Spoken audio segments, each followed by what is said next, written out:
Have you ever wondered how much will it cost for you to take a motorcycle trip overseas? I took a flight to Japan, rented a motorcycle there, and went on a trip of my dreams. How much did it cost? Let's break it down. Hi, my name is Ksenia and I value freedom and exploration. I built a career in Silicon Valley as a software engineer and then walked away from it to adventure the world. This channel follows my journey to find my real self. I'm sharing this ride with you, and we have honest conversations about life along the way. The first and one of the biggest expenses, it's the flights. But we got really lucky in recent years with the flights from United States to Japan, and I was able to book one way just under $300, 282 to be exact. Let me write this down. 282, two ways. It's 564 total. Then I flew to Tokyo and I wanted to ride in Kyushu because Kyushu is a mecca for motorcycle riding and the roots of my dreams, they were there. So I had to fly from Tokyo to Oita. A flight from Tokyo to Oita was $120 and I had to pay for luggage because it's a low coster and I travel with only the carry-on, but my carry-on did not fit in terms of the weight and most of the overweight stuff. This was filming gear, so it was 120 one way, and if two ways it's 240. This is for the flights. Then I rented a bike and I made my research on rentals and I figured out that most of the rental companies located around Tokyo and most of the businesses located around Tokyo, and I wanted to ride remotely and I did not want to do all this way from Tokyo through the whole country to the south. So I figured out that there is a company named Rental 819 and people on Reddit recommended it across the threads, even though they do not have the very cool marketing and stuff, but that seemed to be pretty legit. So and they have locations all over Japan. So I booked with them in Oita and I was really happy with this because the whole process was amazing, the bike was amazing. So I made some new friends here in the shop and I'm learning Japanese. So how do you call motorcycle riding in Japanese? Bike. Bike. Okay, thank you. But anyway, for the money, for 10 days I took the medium, the regular size bike, which was Suzuki V-Strom 250, and they have classes the classes of motorcycle, and for this class of the bike, it was for the first 24 hours I paid 14,520 yen, and for 9 additional days it would be the 9,680 per day times 9, it's 87,120 yen. And I will translate this to dollars, to American dollars, just to keep it simple. So it's 656 American dollars total. The next one is lodging. And here I really need to say that I was there off season. I picked February to travel, and being off season is my favorite thing to do because there are no crowds, because everything is cheap, and usually you get a very nice experience. So the prices that I would mention for lodging, for food, for stuff would be a little bit on the lower end of the range that you probably would get if you fly in by yourself. So for lodging I paid about $70 per night, and that totals $70 per night, and times 11 nights, like 10 days, and 11 nights, 10 days in between, it's $770 American dollars. And I'm not super picky, like I do not stay in fancy hotels, and I'm trying to be on a budget. So I was staying in really nice properties, very clean, very tidy. I don't think I had shared bathroom ever while there, so it was usually the private bathroom. I don't like to share my space with other people, so it was not dorm rooms, it was some private space, because I really needed to have some rest, and I'm a very light sleeper, so my requirements are very strict, but at the same time they're on the lower end. There is a saying in Russian which sounds like «Копейка рубль бережет», which in literal translation means that by saving cents, you will eventually save dollars. And this is basically how I can afford my travels. Throughout my life, I tried luxury travel, backpacker style, no money at all travel, and travel somewhere in between.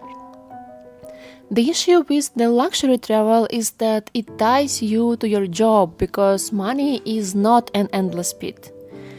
Yes, you get to sleep in 5-star hotels and splurge on whatever you want, but then you have to come back to your 9-to-5 job to be able to fund your next trip. The issue with backpacking travel is that it happens at the expense of your body, and it only works while you're very young and very healthy. So right now, during my travels, I take care of my body and make sure that I'm allowing myself good rest.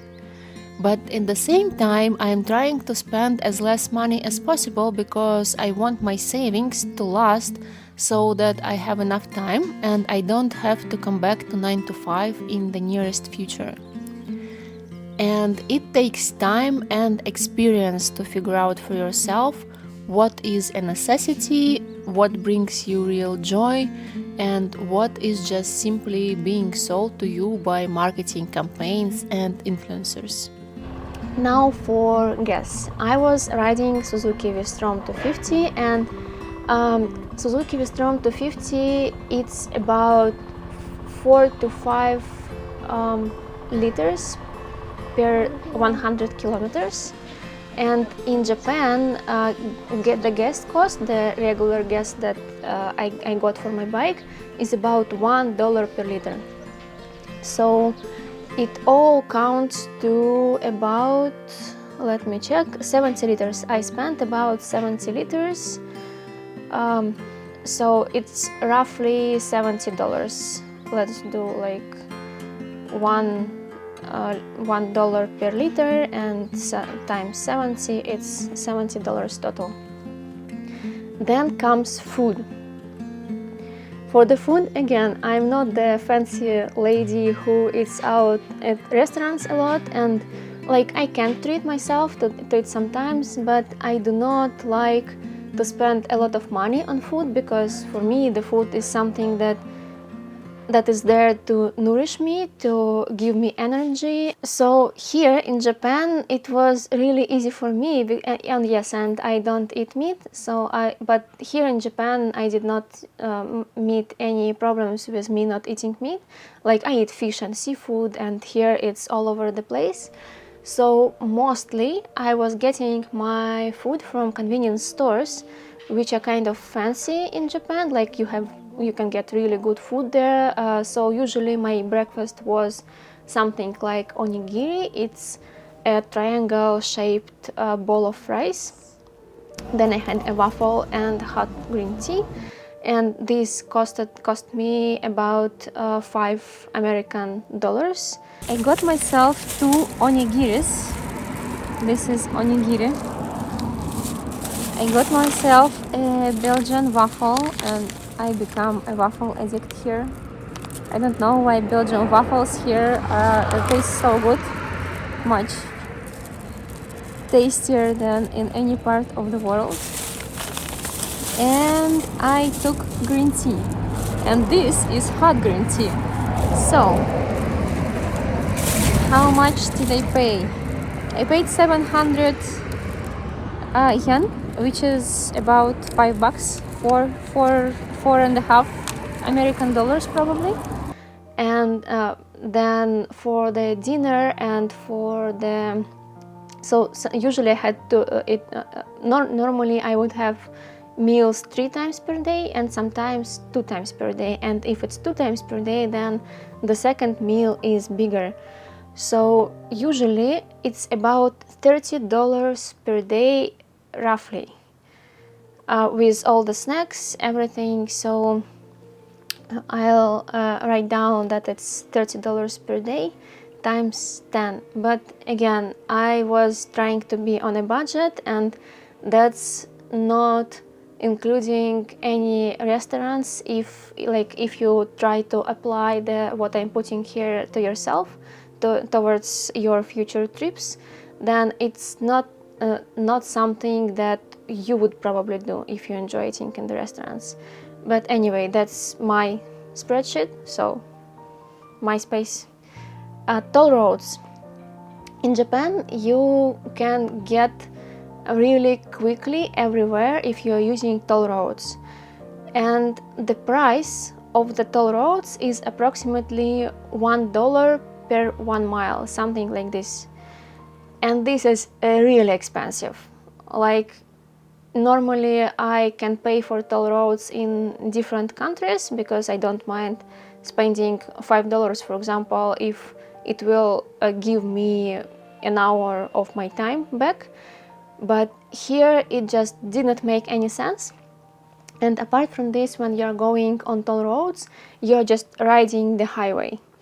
It's not really interesting, it's not the best time on the motorcycle that you can give to yourself.